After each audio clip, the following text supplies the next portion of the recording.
Hi there, welcome to another episode of the Bonsai Stuff Podcast. I'm Scott Martin from Bonsai Matsu, and thank you very much for the pleasure of your company. I'm glad that you're tuning in, I'm glad that you keep coming back, and I'm glad that you enjoy it and get something out of this podcast that I love so much. Right, so this episode of the podcast, I want to talk about size of bonsai. Now, there's lots of different classifications for these trees, and I feel that, I'm not a stickler for the fine detail. You should know that about me by now, that I'm far more about communicating a message and involvement and inclusivity as opposed to maybe being so hard-lined with categories and sections for different things. So with bonsai, I want to break them into, I know there's more, so please don't worry. I do appreciate that there are a lot more different sizes of bonsai, but I'm going to break them into three really simple categories that we can all work with, okay? We're going to call it small, medium, and large. There are other names for them. Like let's and I know it's not the only one. Please, brush aside the desire to formally categorize everything, but let's call the small ones the Showan. Okay, anything less than 20 centimeters classified as Showan. I know there's other ones, but let's just stick with that. The mid-size, the medium bonsai, what I'm going to call medium bonsai from here on out, the Chuan, they have a category range or classification of 20 to 50 centimeters. Although I don't know if people still get tape measures out these days and measure trees to see what category they fall into. Maybe they do, maybe they don't. I don't. I just put them into small, medium, large.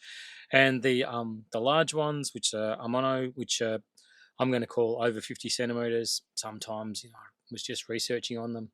They fit into the category of being 76 centimeters to 122 centimeters.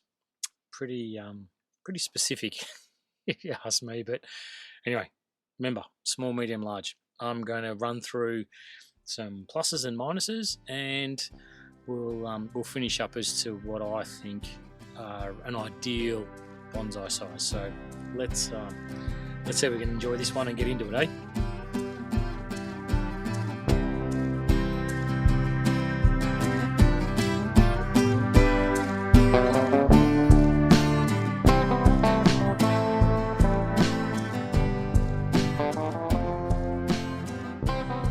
I have a lot of bonsai.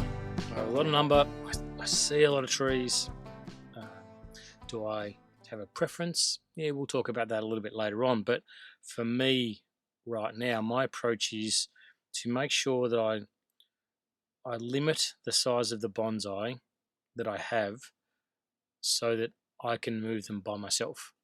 Now, I'm lucky I get access to other people coming in and out of the yard all the time. Great family that are very supportive, so I do get people to help me, but pretty much I have in the back of my head that the trees should be no larger than a size that I can manage by myself. And there's some really, really simple reasons for that. I'll explain my yard a little bit. So I've got a workshop where I do my training courses, and people come and go all the time, and it's big, it's open, it's got big glass sliding doors, so I can get trees in and out. They're really easy, but it's at one end of my property. And just outside that, I have my display area. Then I have, you sort of walking away further, I have other benches, I have other display podiums, then I have other grow areas, and I have other benches. So this is all, imagine a big straight line that you're walking, and you're getting further and further and further away from the workshop.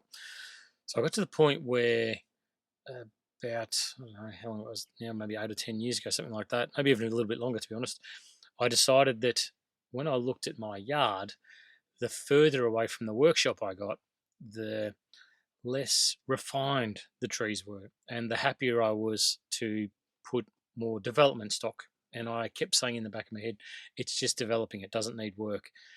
But it was to the point that I overlook things and I push them aside. So I built a second workshop, which is right down the opposite end of where my current workshop is. So that means it was an enticement for me to say, now, no matter how big the trees are and how awkward they are and what has to be done with them, there's an area where you can work and you can do it. Like, you won't ignore it, you'll have to do it. And it works fantastic, especially when, like, it is right down the end where I have my grow stock, and that grow stock can get out of hand and need a hell of a lot of work, and I can sort of zip them in really fast. So rather than looking at going, okay, so there's about 3 hours worth of carting trees before I start doing anything backwards and forwards, I can simply do them one at a time, work on the trees, give them 5, 10 minutes, whatever it is, whip them back out on the bench, get the next one, and I can spend a day out there and get through all those trees and give them exactly what they need. So when it comes to the size of the tree,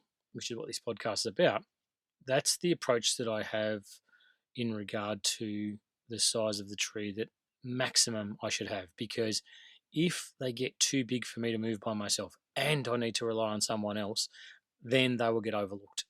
Sure, they'll eventually get put into the workshop. Sure, they'll eventually get done, but are they done when I want them done, or when it's best for the tree to get that work done? And the answer is definitely not. So I'm at the point with a few of the trees now where I look at them and think, oh, you really can't get any bigger. You cannot get heavier. I can't upscale the pot size on these things. And I try and have the biggest ones that are probably the hardest to maneuver and that sort of thing closest to my main workshop. But I definitely put a limit on the size of the trees. Doesn't mean I don't have large trees. So when you're talking about large trees, let's start with those, because when you go to a bonsai show, or when when you see trees, invariably it's the big buggers that get everyone's attention. That everyone looks at and goes, "Oh my God, that's majestic! Oh, that's great!" And they always take the chocolates at a show because they're big, they're impressive, they're grand, and I get it. I love growing big trees because they're easier. Now, hear me out. The reason why I say that they're easier is when we look at trees, a couple of main things that I look for is taper. So going from thicker to thinner. The bigger the tree, the less that taper appears to have as an issue. If you've got a tree that's sort of 10 centimeters tall, as opposed to a meter tall, taper can occur at different stages across that tree. So you might have sections with no taper that are 30, 40 centimeters long on a big tree, and who cares, whatever, still looks great because eventually it gets there. So it's easier to hide your issues with a large tree. Swelling, knuckling, bar branches, areas where you get bad scarring, that sort of thing from sacrifice branches or being grown big, that sort of stuff doesn't stand out as much on a larger tree. Poor ramification. You can have really, really crappy ramification on a large tree and not see it because of the bulk of foliage that's there. And that's often what you'll find, that the trees will develop this really, really, well, horrible is not the right word, but just inferior ramification on larger trees. And it's overlooked very quickly because the grandness of the tree is what everyone looks at, as opposed to that structure. And for me, good structure is good bonsai. So I force myself when I'm working with big trees that even though I could look at them and go, hey, that's okay, that'll pass the test and everyone will love that. It's like, yeah, but you know what? You won't love it because it's made a compromise somewhere along the way. So check them, have a look when you go to a show. Just look at those couple of things and just see if it rings true for you. The other thing is, the bigger they are, the heavier they are, which to me is a major consideration, because I find it all the time that the bigger, the bulkier, the harder something is to move, the less likely you are to work on them. And especially as time goes by and as you get older in your bonsai life and things feel like they weigh a hell of a lot more, when your strength starts to dissipate a little bit, then the big heavy ones are the ones that are going to get left behind. So, and they take up a lot of room. So you need to have a bigger yard. The bigger your bonsai are, the bigger the yard that you have to have. So if you want to have, let's pick a figure, 20, 50 bonsai, whatever it is. And, you want big buggers in there as well. Well, that's a hell of a lot of room. If you've got a small balcony, then there's no way you can have a big tree. Doesn't mean you can't enjoy the tree size that you have, but you've just got to factor in that the bigger they are, the more room they're going to take. And the bigger they are, the more foliage they've got, the longer it's going to take for you to work those trees. So it's like anything, I suppose. I'm not trying to deter anyone from getting big trees because, as I said, I have them and I love them. They're some of my favourite ones in the yard. I love them when I see them at shows. They wow me as well. I get suckered into it all as well because they're big and they're grand and they're beautiful. But they just take a lot of time to work on because there is just a sheer volume of work that needs to get done. And wiring takes a hell of a lot longer. Wire removal takes a hell of a lot longer.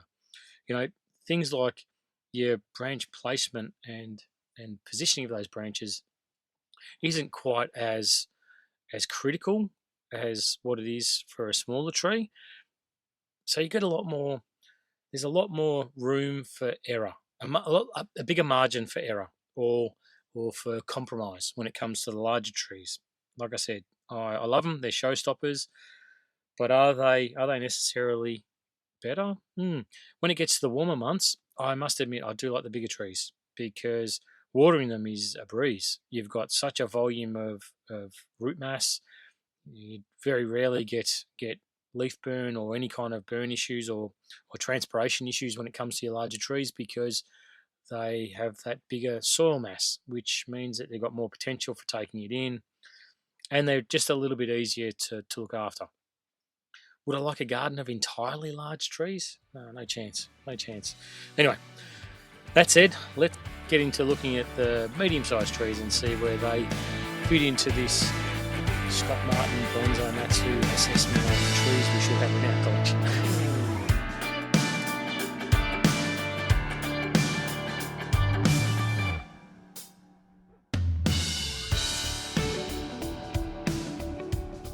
Okay, I said we're going to talk about the medium trees, but let's not. Let's go to the small ones. A little showing. The small ones. Let's classify it. Let's give it a size. Let's get the tape measure out. Let's talk about things that are about 20 centimeters or less. Thereabouts. Not exactly, but let's just put them into the small category. What's great about the small ones? There's such an availability of pots. Lots of people make small pots. Big pots are bloody hard to come by, and especially good ones. And little ones, they're in abundance. Absolutely in abundance. So it's one of the best things I like about the small ones. Also, if, as I was saying, big trees take big area. Small trees, obviously, take small areas. So if you do have a confined, restricted space, then the small ones are brilliant. They're great to have, and you can get such a diversity. A lot of the trees that we work with, they scale. Their foliage gets smaller over time. They may flower and then get big flowers after that, but the flowers are in perfect proportion being a small tree. Pines, junipers, conifers, whatever, they all have correct portions or can be worked, or manipulate is not the right word, but they can be grown to be small trees. And if you do a search of showing bonsai around the world, you'll see exactly what I mean. And everyone listening, I guarantee you guys and girls have definitely got small trees in your collection. So I love them. I love the small trees, but they are very hard to get right. So when you see them and they're right, they stand out like proverbial dogs. They look great. They're brilliant.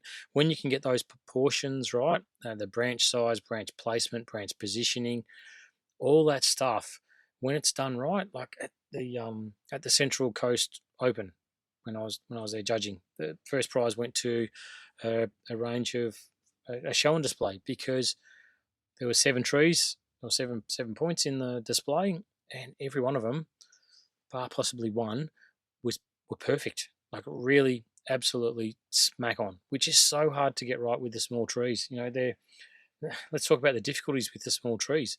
The smaller the tree, the harder it is to water. And I'm not talking, only focus on watering at times like heart of summer, 40 degrees plus, stinking hot, whatever it is.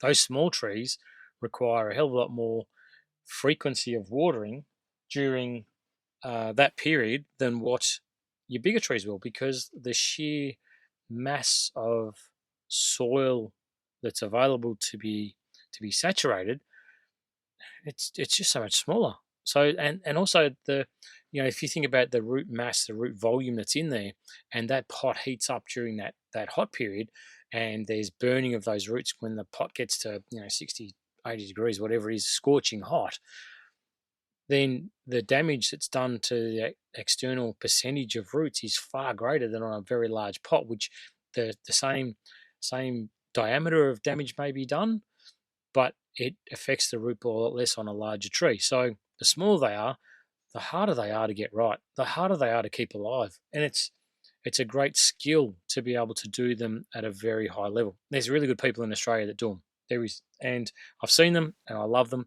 And it doesn't necessarily need to be something you dedicate your life to, but it does take a great skill. And I think that here comes that P word again that I use a lot. The planning for a show-in is, or for a small tree, forget the show-in part, the small tree, the planning for a small tree is definitely a lot harder and a lot more thorough, and requires a greater vigilance for the custodian to make sure that you get it right.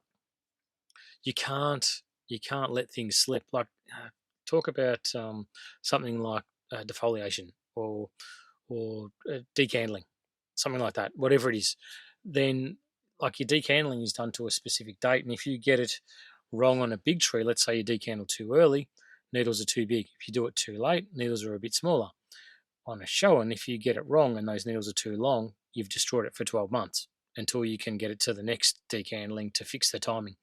Do it too late, the needles get too small on a show-in, destroys it, possibly kills the tree. So there's a delicate balance of perfection, for want of a better word, to get it smack on. So it's very hard. Growth management for a small tree.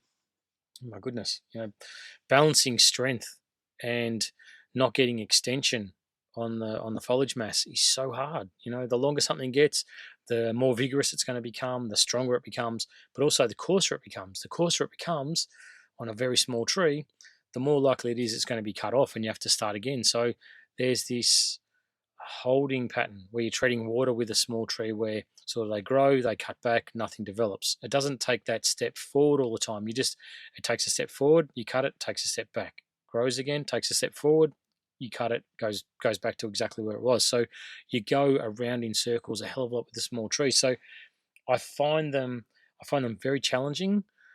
I love them, and I love having them in my collection. But I wouldn't have a whole collection just of small trees, because they can be frustrating as all hell, and it might just take one harsh summer. Climate change is something that's going to be talked about in a future episode of the podcast. And, that extreme of weather, maybe not factored into the extreme care that you need to provide at the same time, because you get caught off guard. Big trees, will they be okay? Yeah, they might take a bit of a hit, but they'll be all right.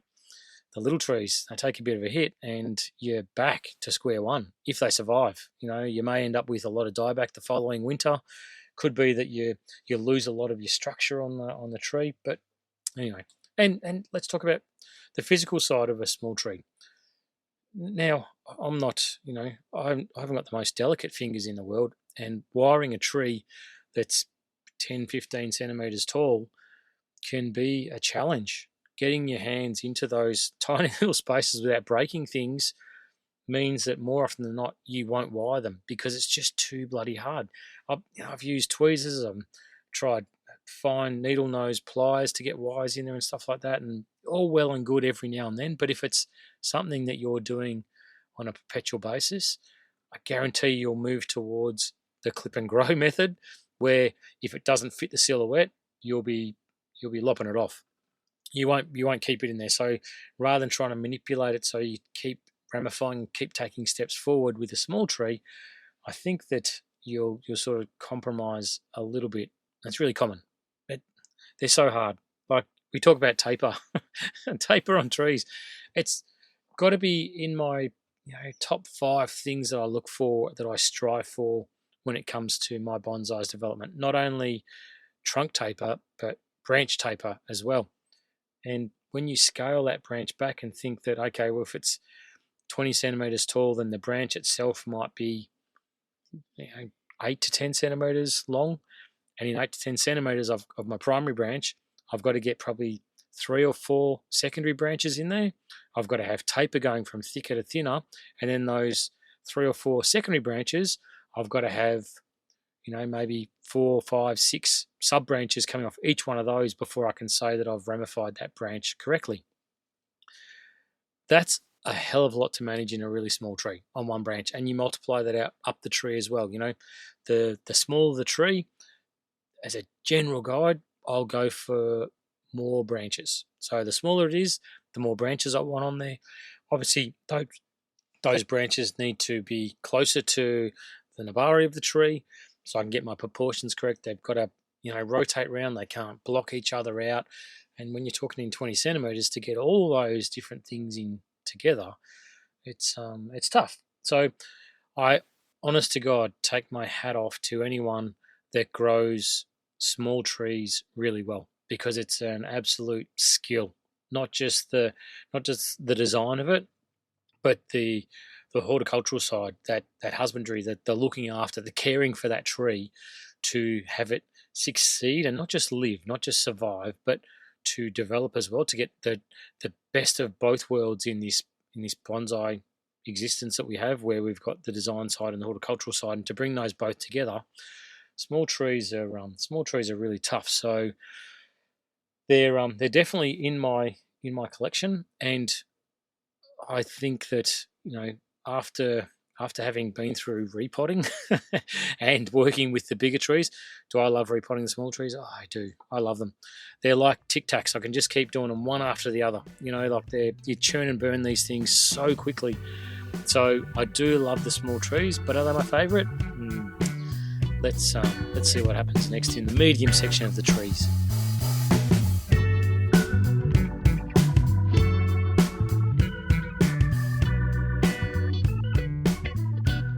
So, is bigger always necessarily better? Not for me. I do. Hand on heart, I love the big trees. Hand on heart, I love the small trees. But my favourite size are the ones that I call my long-term bonsai. And the reason why I call them my long-term bonsai is because they're manageable. They're something that give me a sense of grandeur that I love to work with, that are imposing sitting on the bench, but they're not too big, they're not too small. They're the Goldilocks, they're the just rights, they're the perfects, they're the medium-sized trees. They're the ones that I can see myself hang on to forever. And I mean absolutely forever. There's a few of my big trees that will stay with me absolutely forever as well, because they're very near and dear. There's some small trees that are near and dear to me that'll stay with me forever as well. But there's a massive allotment of these medium-sized bonsai that I can see being shuffled into a little wooden crate with me as I shuffle off this mortal coil. No, they won't. But you know what I mean. They're going to transition with me through every phase of my life, and they will always be there, and they will always bring a sense of pride, satisfaction, achievement, all the things that I strive for. They'll provide challenges. They'll have setbacks. They'll take steps forward. They'll never be finished. They'll be just bloody beautiful bonsai that I want near me all the time. That when I see them in the morning, they'll put a smile on my face. And it's from the fact that I know that if something happens, I can just pick them up, carry them inside, work on them. They can be in the furthest corner of my yard. They can be 5 kilometres from where I need to take them, and I know I can carry them because they're manageable. Pot selection. There's a massive range of medium-sized, excellent pots. You think about a lot of pots that we use, or containers or vessels that we use with repotting, are limited, or the supply of them is limited based on the size of the kiln that's available to fire these things. A hell of a lot of pot makers, local, international, whatever, they've got access to kilns that can fire anything up to a certain size. A lot of our bigger trees, they need pots bigger than that kiln size, so it gets harder and harder to find pots or containers or vessels that will work for those bigger trees. The medium-sized trees, there is bucket loads, absolute bucket loads, and they're of a size that when they're made, maybe they're, and I'm going to show some ignorance here, maybe they're a touch easier to put together. The bigger ones can be harder to square up and keep perfect. Smaller the pot, the easier it is to put together. Price tag on them's also not jumping through the roof, but that's just one consideration. For me, it's more that I get the best of both worlds with the medium-sized tree. They have the the grandeur or magnitude of the large trees, and they can stand on their own 2 feet. They will. There was a tree over in Perth when I was over there last year, a little Australian native that was one of my favourite trees in the whole collection, and it was only possibly 30 odd centimetres tall, but proportions were beautiful, leaf size was brilliant, ramification was amazing, branch placement was fantastic, the age on the bark was coming up as well. Really nice pot. So there's a lot to say about these medium trees, that they can stand on their own 2 feet, as far as I'm concerned anyway. And it begs the question: is big better? Is it always better? I don't know. Not for me. I really don't think it is. They do have that imposing grandeur, but would I rather have a tree that has been structured perfectly and worked really well, and that you can see has got good taper. You can see that doesn't have massive scars and lumps and bumps on it. And that's possibly. Sometimes I like the lumps and bumps and scars on these things, but it takes a real skill to get these medium trees to a certain level. But there's a greater window for a greater margin for error. So we'll talk about decandling. If your decandling's off on a medium tree, and they're a little bit too big or a little bit too small, the needles that come after decandling, that's okay. You can live with it. It's not as fine-tuned as the small trees, but the margin for error isn't as great as on the larger bonsai. So for me, it takes a real skill to get those medium trees. And you want to chuck them in the car? No worries. Back seat, most times boot, hatch, front seat, whatever, they'll fit easy. So they're transportable. You've got access to great pots for these things. A hell of a lot of growers like to push out the medium-sized trees as well, because they can do it in a reasonable time frame. Sometimes the larger trees take longer, and therefore they're not quite as readily available. The more something's available, supply and demand, the more supply there is, hopefully that means the price comes down a little bit on them as well. But they're just so long term. There's so much going for the medium-sized trees. You don't have as much of an issue when it comes to watering as well during that peak of summer, because you've got that margin. If the pot gets stinking hot and it burns a few of those roots around the outside edge, it's not going to be enough to destroy the entire core of the tree. Yeah, water them, particles in there. There's enough volume there to hold the trees. They're easy to fit on benches. They'll go on small balconies. They'll go in large backyards. I don't know. There's a lot to them, but like I say, for me, I look at my medium-sized trees, the chewing, the ones generally of size, pick a figure between 20 and 50 centimeters. I think is the official category for these things. Somewhere in between there is about what I'd consider to be my ideal.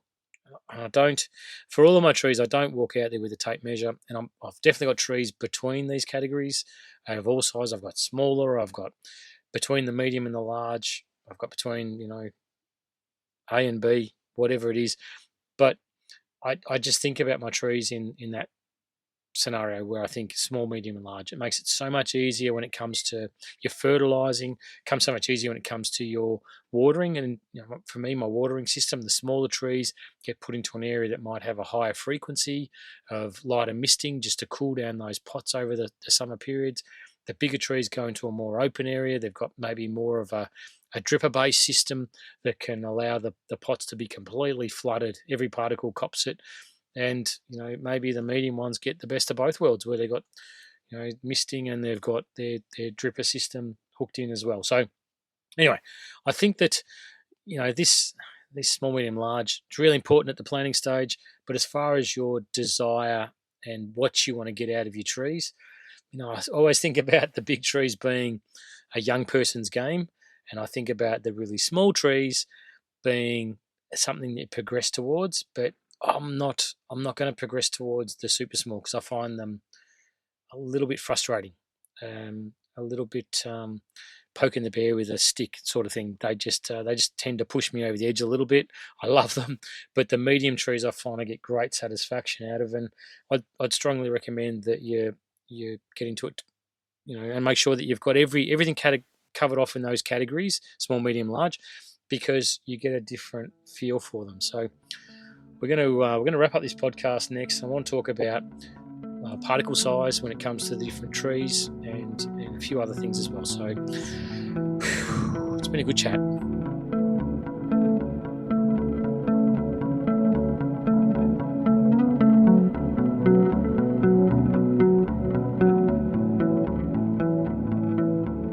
I want to wrap up the podcast just by talking again about particle size and particles that we use with repotting. And where I suppose it has an impact, or what you need to do based on these three categories of your trees, small, medium, and large. And I'm just going to start with, let's talk about pot size first. So if you've got a small bonsai, small pot, large bonsai, large pot. It's not rocket science, but when it comes to drainage layers on my pots, I generally won't put on a drainage layer if I think I'm going to lose a too large a percent of soil capacity in the pot. So therefore, if you think about your small trees and your pots are very, very small, putting a drainage layer on there defeats the purpose, because you're going to take up, in some cases, the whole pot with just a drainage layer. And I will not use a drainage layer in a small pot. And sometimes when I get into the medium-sized trees as well, if I'm using, let's say, a shallow pot, because that's the design that I'm using for that tree, then based on the depth of the pot and the width of the pot will determine to me, mainly the depth of the pot, that'll determine for me whether I use a drainage layer. So I'm holding my fingers up here in the air. If I get a pot that's, let's say, 5-6 centimeters plus, thereabouts, generally I will use a drainage layer. Okay, I'll use let's say 1 centimeter at the very bottom of the 6 centimeter pot will be drainage layer. Then I'll start moving into my soil medium. I don't separate my soil size into large, small, and medium particles for my trees. I use one mix, very consistent. I've talked about it before, but I don't sieve it down and break it into large components at the bottom to medium to smaller components at the top. I'm sure it works fine. It's just not something that I find that I need to do with my trees. And nor have I personally found that it makes a massive difference to the growing of the trees, because I'm using that sphagnum moss layer on top of my repotted trees. So therefore, the soil is not too open at the top part of the soil mix. If you had no intention of using sphagnum moss, then you may find that you need to use finer size particles at the top layer of your pot, because it'll be too porous, too much air will get in there, and the roots won't grow in that section of the pot. So I find by putting sphagnum moss on top, the roots will grow right the way to the surface. So now I want to talk about the actual particle size itself, because I get asked a lot of questions about this. And do you use smaller size particles for smaller size trees? Do you use bigger size particles for bigger size trees? And I'll just ask, the thought that goes through my head, and my approach to it is very simply taking the container out of the equation for now. Think about the tree. Does the tree know that it's a small tree? Does the tree know that it's a large tree? It doesn't. It just knows that it's a tree, and it has a primary driver to grow, to capture sunlight, to photosynthesize, to provide sugars, to live forever, right? And it does that by supporting itself with a root structure for stability, but also for transpiration, for the uptake of nutrients, water, fluid, whatever. Those roots don't grow differently. Let's pick a tree, a Chinese elm. It's very common, very, very common tree that gets used for bonsai all around the world. A lot of them in Australia. Everyone should have a Chinese elm in their collection because they're fantastic. But the roots on that tree, if you pull one out of a large pot and you pull one out of a small pot, the roots should look the same. They should look exactly the same because it's the same tree. And often, cuttings off one tree will be used, a root cutting will be taken off a large tree and used to be a smaller tree. So then the roots are identical. There's no difference in them. So if the roots grow really well for your larger version of the tree, then they should grow really well for the smaller version of the tree. I'm taking out factors like the ability to water and all that sort of stuff. So the smaller, the finer the particles, the more water retention you're going to have, okay? For me, I don't look at keeping my soil wet, and I'm well versed on this. I've talked about it a lot, where I think that I would rather go for root growth over moisture retention any day of the week with the substructure, the substrate that I use for the structure of the roots. But when it gets to a really, really small pot, you obviously can't be putting 10 millimeter size particles into a super small pot that may only be 10 millimeters high. So therefore you physically need to go to a smaller size particle only because of the physical size of the pot that's getting used. The roots themselves will grow exactly the same way between the large trees and the small trees of exactly the same variety. There's no reason for them to grow differently at all. So when you factor in other things like your fertilizing and your positioning and your watering, all those things, yeah, sure, they have to change based on the physical size of the pot that you're using, but the growth that's achieved, it's like saying the branches will grow smaller on a small tree than it will on a big tree in exactly the same environment. It just won't happen. It won't. It'll just grow exactly the same way. Genetics on these things are exactly the same. So therefore, they will grow the same way. So as far as your medium goes, the medium size that you're using, physically, sometimes you have to maybe pick out the big bits. But for me, I use one size of everything for all of my trees. The size mix that I use, I mix up into a big drum for myself, and it doesn't matter what size tree comes across my bench to be repotted, it all comes out of the same tub. Yep, sure, if it's a small pot that I'm using, I won't use a drainage layer, as I said. I'll pick out the larger bits of the mix, but it's the same mix. So I don't think that there needs to be a drastic change in the size particles that you're using for the size tree, other than the physical nature of what will fit into the pot, because the roots will grow exactly the same way. All right. That's it. We're done. Thanks for sticking around. I hope you enjoyed that one. It's something that I've wanted to talk about for a long time because, like I said, I do see a hell of a lot of trees at shows and on the internet where the big ones get the wows and the small ones maybe get zipped past a little bit. Not always, but as a general thing, I think anyway. And the medium trees just sort of a bit somewhere lost in the middle, But those middle ones, those medium trees are, they really make me happy. They really make me smile. So anyway, I strongly suggest that you cover all bases and learn the intricacies, because you come far better at bonsai dealing with all different size trees as opposed to just maybe picking a specialty, especially early days, and enjoy the ride. Thanks for sticking around. Appreciate the company.